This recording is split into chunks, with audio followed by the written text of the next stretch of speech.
Salut tout le monde, on se retrouve aujourd'hui pour parler du film Nowhere, sorti très récemment sur Netflix. Et cette fois-ci, dans cette vidéo, il n'y aura pas de spoiler, donc si vous n'avez pas encore vu ce film, eh bien pas de problème, vous ne risquez pas d'être spoilé. Alors qu'elle fuit son pays, une femme enceinte va se retrouver seule dans un conteneur à la dérive en pleine mer. Alors vous l'aurez compris, c'est un film tragique, un film dramatique, comme on en voit de temps en temps avec ce genre d'histoire. Et c'est vrai que généralement, c'est le genre de film que je n'apprécie pas spécialement, puisque c'est un film qui pour moi est beaucoup trop long. Il y a aussi que ça manque parfois de crédibilité, mais c'est totalement typique de ce genre de film. Mais même si c'est le genre de film que j'apprécie pas spécialement, j'ai quand même passé un très très bon moment devant ce film-ci. C'est pas le film de l'année, mais c'est un film qui est quand même très bien. Nous avons bien sûr 90% du film qui se déroule dans le conteneur, où du coup la femme enceinte essaye de survivre avec ce qu'elle a en fait dans le conteneur. Et un point qui est assez frustrant, mais en même temps plaisant pour moi, c'est qu'en fait elle ne pense pas à tout de suite. C'est-à-dire que nous, spectateurs, on va voir bien sûr tous les éléments du conteneur au fur et à mesure aussi qu'elle les découvre, tout ça, donc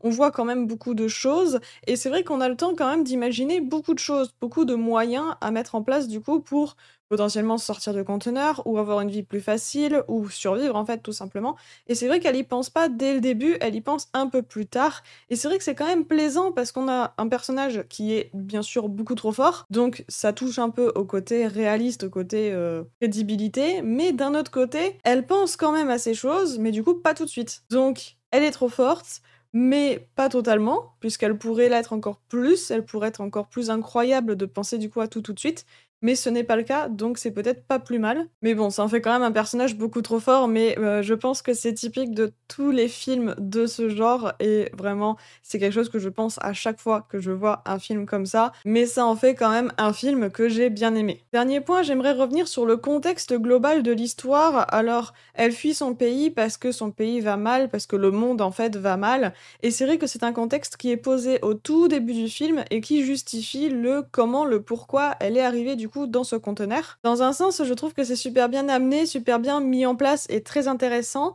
Donc ça justifie bien le pourquoi elle est là, le comment elle est arrivée là, donc ça c'est plutôt chouette. L'inconvénient c'est qu'après on n'en parle plus du tout, ce n'est plus du tout exploité dans le film, et je trouve ça un peu dommage d'avoir mis autant de contexte sur le pourquoi pour au final ne plus s'en servir après. Voilà, j'ai trouvé ça un peu dommage, mais d'un autre côté, le contexte est très intéressant. Pour résumer, si vous aimez ce genre de film où quelqu'un doit survivre dans un environnement assez particulier, eh bien n'hésitez pas à regarder ce film, j'ai vraiment passé un bon moment. Comme d'habitude, si cette vidéo vous a plu, n'hésitez pas à mettre un petit pouce bleu, ça aide énormément la chaîne, à vous abonner et à laisser un commentaire. Et sur ce, je vous dis à bientôt pour une prochaine vidéo. Ciao!